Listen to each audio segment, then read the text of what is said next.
Jim. It's so good to be sitting alongside you, recording this podcast again. It's been almost 4 months, 4 long months, and I've missed it. I have to say, how much have you missed it, and how's your summer been? Well, it's great to be back, there's no doubt about it, but as you well know, the last few weeks of Season 1 were intensely stressful for me because we were recording remotely and I couldn't get my microphone to behave, so I'm very relieved to be sitting face-to-face with you again and you handling all the technology. I mean, the summer months have been really weird. I mean, it's been a blur. Helping church go into lockdown was easy. Getting the church out of lockdown has been a nightmare. The technology has been fantastic, there's no doubt about it, but we've all had to climb up about 10 steep learning curves all at once. So the summer has been and gone in the blink of an eye for me. So how was your summer? Yeah, Jim, remembering back to trying to record podcasts remotely, those were interesting days, and we made a real hash of it sometimes. But by that he means I made a real hash of it. Not at all. I would never suggest that. But yeah, my summer was great, actually. Thanks, Jim. Obviously, it was kind of a bizarre time, but we had an amazing couple of weeks up on the North Coast. Some of my family from England were over and did a bunch of stuff, kayaking, swimming. Loved the Eat Out to Help Out scheme. I certainly could get behind helping out in that way for the longer term. So it was a good summer all in all, and I'm hugely fired up actually for this new season. I haven't had enough podcasting to do, so I'm really excited for some of the topics.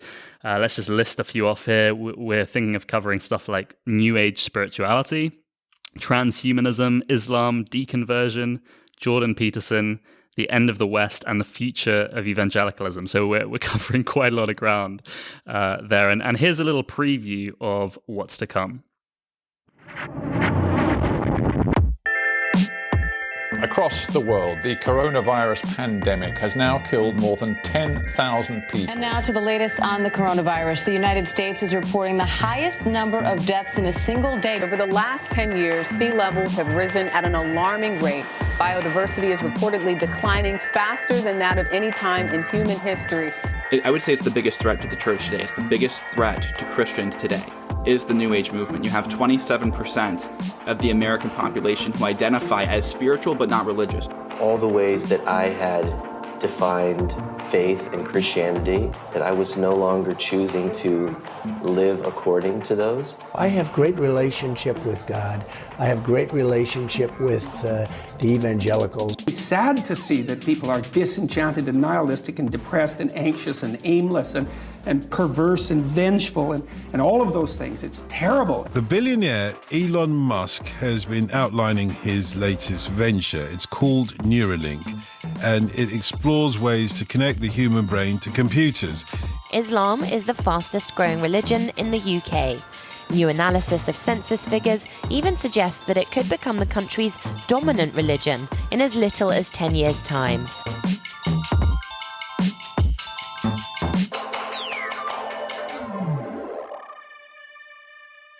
Believe it or not, Jim, there is a thread that links these topics together, isn't there? Well, at one point we thought there was. Yes. As your incredibly dramatic video reveals, the theme is really about equipping for tomorrow's world. So, I mean, but I have to say, Ollie, you have a tremendous career ahead of you as a filmmaker. I mean, that was bleak. I showed it to my sister Helen, and she said it was dystopian, Orwellian, in fact. But anyway, it got across the big idea of Season 2, which is, if you like, it's peering into the future a little bit and thinking about what's coming down the tracks to hit the church in the years ahead. Oh, that's funny, Jim. I might do a few more of those. I did quite enjoy the experience of being a filmmaker for a day. But you're right, things are changing unbelievably fast at the moment. And the first episode of Season 2 considers the impact of one of the most, if not the most, cataclysmic events of this generation. And as I was thinking about this episode, I thought, imagine a year ago, we were sitting down thinking through the Equip Project podcast, and I said, in 2020, September 2020, we'll be experiencing a global pandemic. Nations will go into lockdown. Churches will shut their doors. The Olympics will be postponed. That was one of the biggest moments for me. I was like, how is the Olympics being postponed? We'll be wearing masks going into every shop. We'd be spending half our lives on Zoom. I hadn't even heard of Zoom prior to this. We'd be constantly using hand sanitizer and our prime minister would have ended up in intensive care. And then obviously, tragically, over 40,000 people would die in just a few months. What would you have said? Yeah, I mean, I wouldn't have believed you. I mean, I remember thinking at the end of 2019, when Brexit was sorted, as we thought at the end of last year, that we were going to look forward to a more normal year in 2020. Oh no, it's been phenomenal. And back in March, when this whole thing was just breaking, during season 1, we recorded an episode. It was episode 18, called "God and the Coronavirus." And back then, this whole thing felt even more like a film than it does now. And we considered some of the reasons why God might allow this pandemic. And you suggested that God maybe was trying to teach us lessons, particular lessons through the virus. And 7 months on from that, I'd like us to kind of do a bit of a reassessment. And I wanted to start by asking, what do you think God is doing in this crisis? And what is your take on the societal impact of COVID-19? Sure. Well, I guess at the superficial level, we could imagine ourselves in 6-7 months' time heaving a huge sigh of relief and saying, well, I'm glad that's over. You know, the weirdness of 2020 is left behind and life can go back to the way it was in 2019. But the more I've thought about it, Ollie, the more I think that's a naive view. And for the past 7 months, I have been asking myself why God has allowed this pandemic to hit us. And I'm taken by the idea that the Lord, if you like, is giving humanity a taste of the future. And by that I mean that the COVID crisis has accelerated us on a journey that we were already taking. I'm going to mix my metaphors here, but COVID had revealed some really profound social trends that we were already moving towards. So maybe the best way for a Christian to understand the COVID period is to see it almost like a prophecy of the future.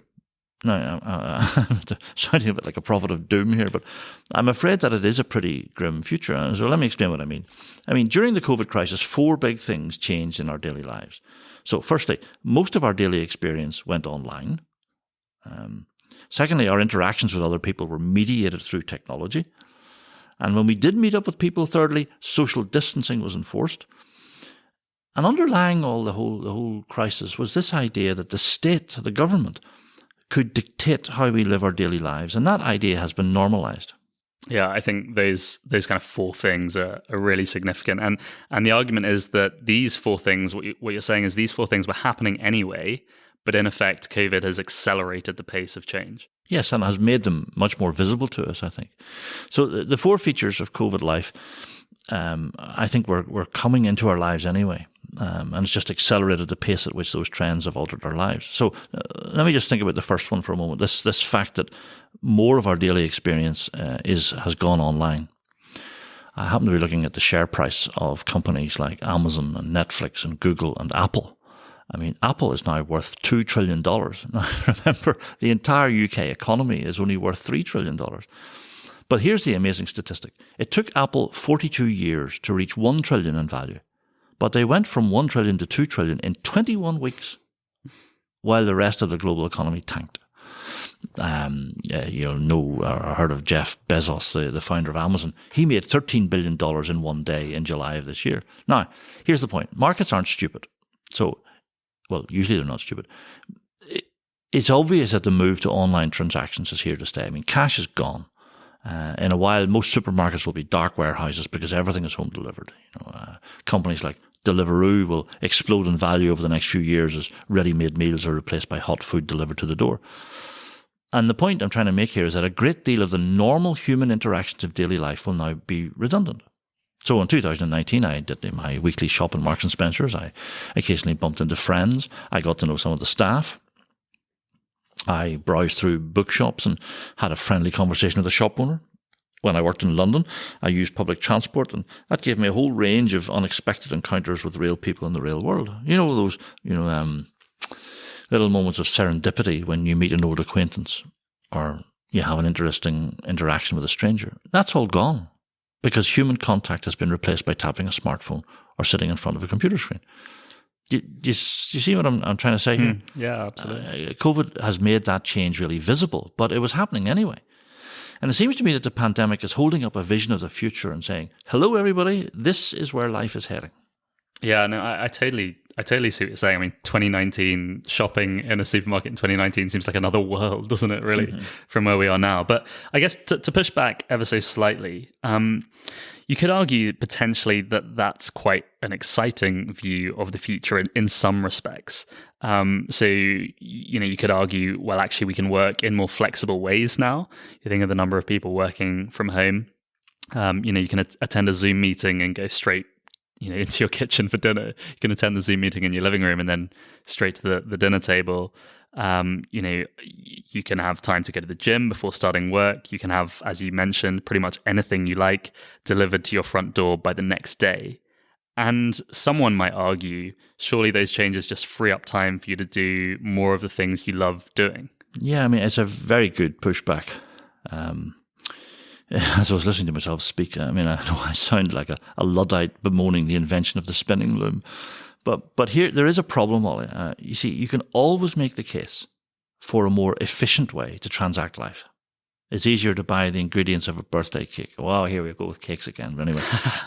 It was a matter of time. But it's easier to buy the ingredients of a birthday cake in a shop than to keep chickens and grow wheat in your back garden.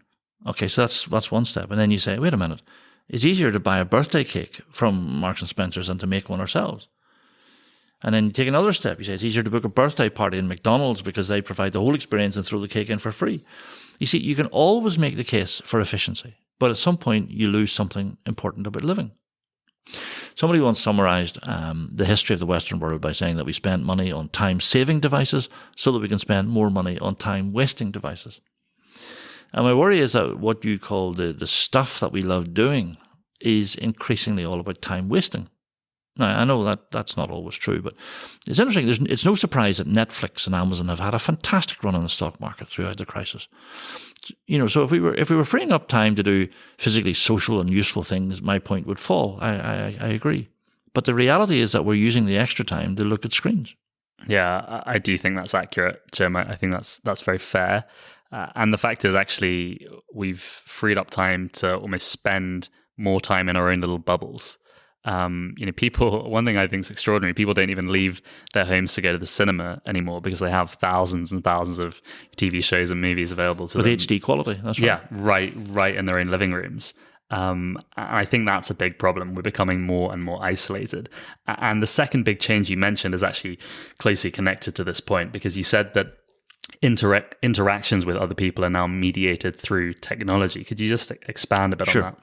I mean, throughout the lockdown period, we all talked about Zoom fatigue. As you know, I currently hold the title in the Church of Zoom Master, which is the greatest business card ever could be produced. But anyway, Zoom is just one example of how we increasingly interact with people through technology. It's the principle that lies at the heart of all social media platforms. We interact now through Instagram or Twitter or Facebook. And that leads to what I think are slightly inauthentic relationships. So we end up with loads of acquaintances, but very few real friends. We've stopped doing life together, to use that ghastly phrase. Nowadays, we present our lives to each other rather than mingling our lives together. Now, again, it was COVID that made that trend obvious. We felt the pain of being disembodied spirits interacting through Zoom rather than real flesh and blood people in the same space. But the trend was already there. In the future, our interactions with other people will be mediated through technology. All COVID did was to say, this is the future, folks. This is the world you have created for yourselves. Yeah, I think actually the crisis reinforced the fact that we are relational beings. I would say, well, I don't know, you have to ask Rachel about this, but I would say naturally I'm a fairly affectionate person. I love a handshake, a hug, slap on the back. And social distancing and the lack of contact, I think, has just been bizarre. Yeah, and I think it's here to stay. In 2019, if you walked into our church, your hand would have been shaken at least twice. You would have shared communion with 150, 200 other people. But nowadays we stand apart and say an awkward hello. And that's probably here to stay, I think. And I'm not sure it's entirely healthy. Touch is an important part of human interaction. I mean, it generates empathy. But now we live in our own little social bubbles. The final change you mentioned, Jim, and you said this has also been accelerated by the whole crisis, is arguably the most concerning. And you said that state control has been normalized. Can you expand on that a bit? Yeah, well, just think about the daily conferences that we've become accustomed to, where the Prime Minister, flanked by experts and scientists, tells us how to live our lives, how many people we can meet with. Now, of course, they're decent men and women doing their best to save lives. And historically, plagues have always led to an increase in state control. But we've become accustomed to the state telling us how to live, and the acceptance of state control over daily life is very dangerous. Now, please don't think that I'm arguing for churches to disobey rules or anything like that. We have to obey the state. And I have to say, to his credit, the Prime Minister recognises the danger of too much state control. But I'm afraid that there will be this creeping control of the state over daily life, and it won't go away. And once again, I'm going to make the point, sounding like a broken record, that trend was already happening. I mean, if you look at the Orwellian legislation that's currently going through the legislature in Scotland under the guise of equality and anti-hate speech, I mean, it's quite possible that the Bible itself could end up being categorized as hate speech. Think about the introduction of tracking apps and surveillance technologies. The big risk is that this sort of state control becomes normalized, and the problem is the progressive left seems determined to control not only our actions and our speech, but even our thoughts. So when you put all that together, I hope my thesis, if you want to call it that, makes sense. COVID-19 has merely accelerated social trends that were already in place. 2020 has given us a glimpse of the future. For years now, our society has been heading for a future where the transactions of daily life are done online, where human interactions are mediated through social media, where touch is not permitted, and where the state invades every aspect of our lives. Yeah, I think it's a powerful thesis, Jim, and it's something I'd never thought of actually until you raised it. And I guess off the back of that idea then that we are basically seeing in COVID, social trends being accelerated, how do we respond then as Christians? What are we supposed to do? Yeah, well, let me summarize where I'm going to go in the next few minutes, I think, Ollie. It seems to me that the Christian concept of church is going to become increasingly countercultural, given all the trends that we've been talking about. Okay, but how positively, how do we react to these trends? Well, that was the question you asked me. And I was trying to think of an historical precedent, and I wonder if the key moment in history that we should use to help us is the Industrial Revolution. So imagine we were transported back to the year 1770 in England, and we take a group of Christians to see a steam engine or a textile factory that uses these newfangled power looms and carding machines and so forth. Well, I mean, the Christian group might say to us, well, that was tremendously interesting. But if you'll excuse us, we now need to get back to our country parishes. There's a harvest service to organise. Well, obviously, we would stop them and we'd say, look, hold on, brothers and sisters. You have just seen the start of something that will change the very fabric of society. These technologies will cause millions of people to move from the country to the city. There will be terrible social conditions for many decades. But by 1850, the world will have changed out of recognition. I don't know very little about the Industrial Revolution, but, new iron production, chemical manufacturing processes, the construction of canal and railway networks, that'll all lead to a transition from home-based hand production to factory-based machine production. And it's going to raise incredibly profound issues for the church to address. Okay, so the lesson of history is, of course, that Christians didn't handle that change very well. And so God had to move in a mighty way, and he raised up what we now call evangelicalism to bring the gospel to the urban poor.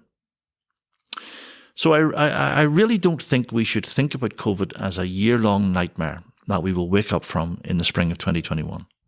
I mean, obviously at one level that is how we will feel, but if everything we've talked about thus far is correct, we need to prepare for the future that COVID has allowed us to glimpse.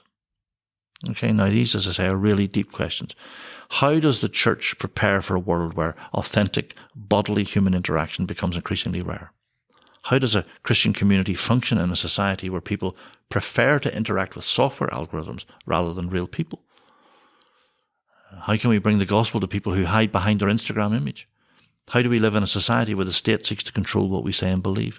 Yeah, those are all huge questions. I mean, we could do an episode on some of those questions. And it's an absolutely massive issue. And I think the changes are already being seen when it comes to the data on church attendance. There was a survey done recently by the Barna Group, and they surveyed Christians whose churches provided a weekly Sunday service streamed online. And only 50% of Christians had streamed their church service within the 4 weeks of the survey. Only 50%, and a third said they had streamed the service of another church. And it gets even more concerning when you actually break that down by age, because a third of young adults, particularly those with young families, had made no effort at all to engage with any online service. What do you make of, I know you're familiar with the stats, what do you make of those statistics? Well, I think they show just how fragile the link is between your generation and their local church. Whether it's through online church hopping or preferring Netflix to church, it's clear that there's a massive problem when it comes to allegiance to the church as an institution. Now, once again, don't take that as a grumpy scold from some aging boomer. It's not your generation's fault, because it was my generation which taught you to despise institutions in general. And so once again, I think that all COVID has done is to hold up a vision of the future. I think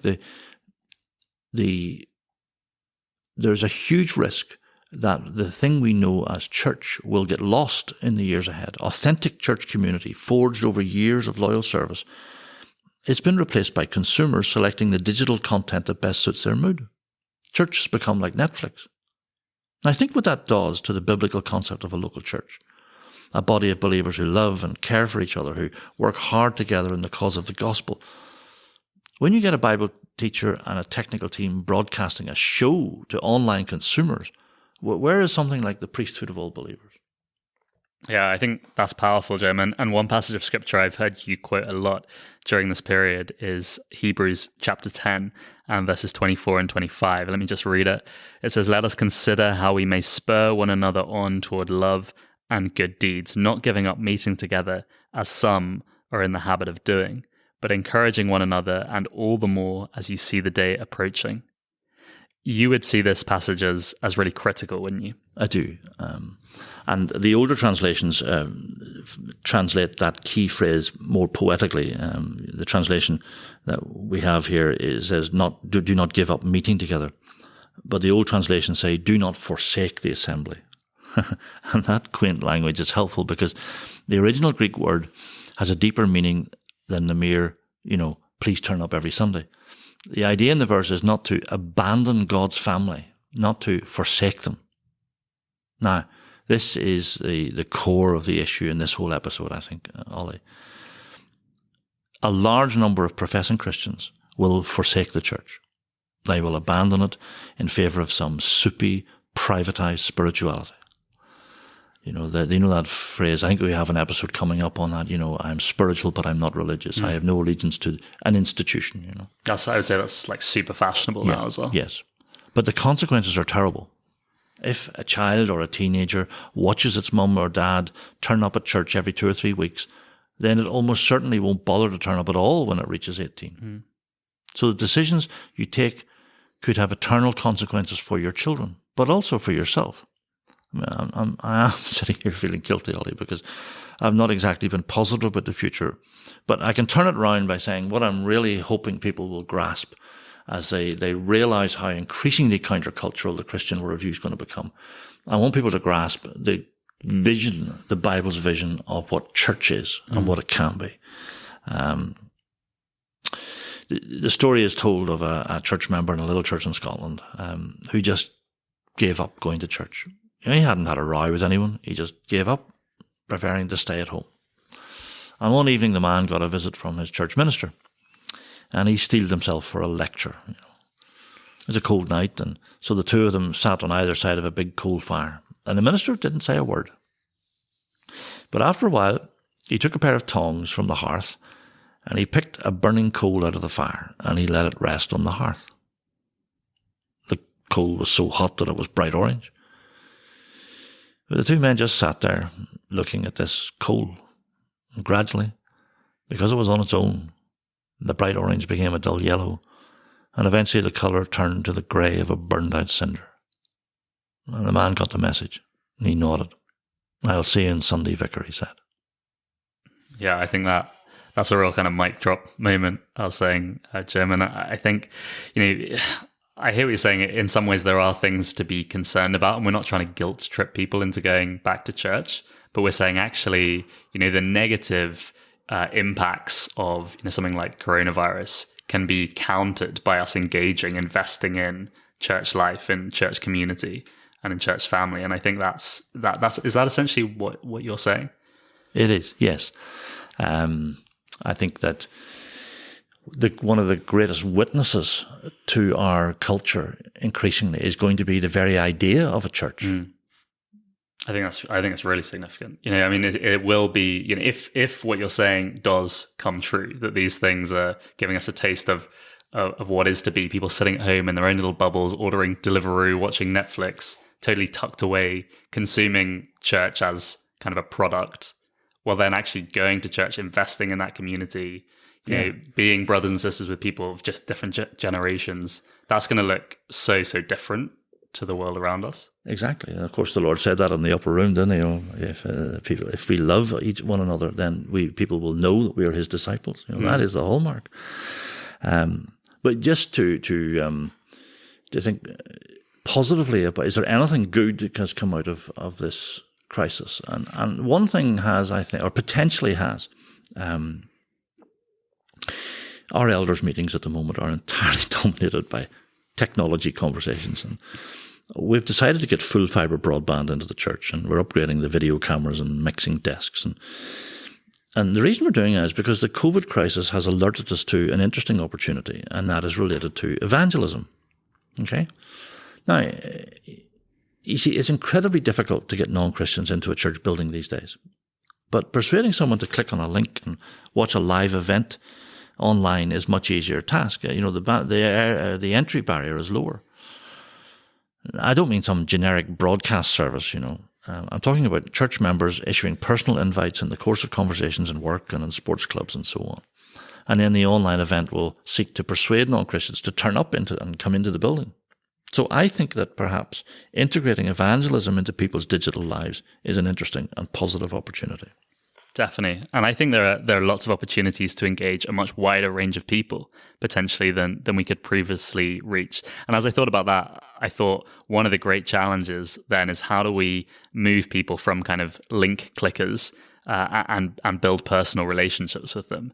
And I would say to our listeners, that is one of the things that I would challenge our Christian listeners. How are you going to actually develop personal relationships off the back of sharing a link with someone? Because I think that step now is going to be a very interesting one. That's right. Jim, that was thoughtful and challenging as always. It's really good to be back. One of the things that we want to do in season 2 is to signpost our listeners towards helpful resources as they seek to think these topics through in more detail. Are there any resources or articles that you'd suggest people look at off the back of this episode? Yes. There are a couple of famous Christians who have written books specifically on the coronavirus, and some people may find them helpful. In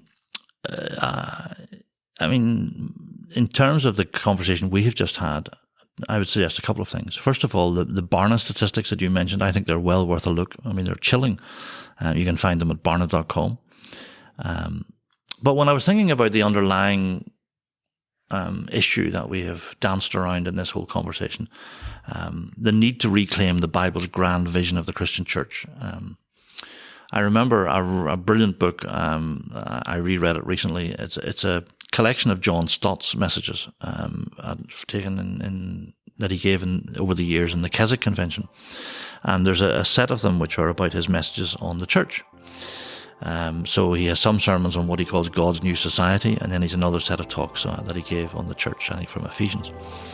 And he's such a wise and godly Bible teacher, and his voice needs to be heard, I think, by your generation. So I think if you could put a link up to something like that, that would be good. Absolutely. I'll link those resources in our Instagram bio and on the website. I want to say a massive thanks to each and every one of our listeners for sticking with us into season 2. We really want to hear more from you guys this season. We're hoping to close off this season with a Q&A, an episode that's entirely devoted to Q&A. What do you think of Jim's take on this issue? Does it raise any questions that you'd like answered? Do get in touch with us via our email address, which is theequipproject@gmail.com, or contact us via our Instagram page. We'll see you all next week.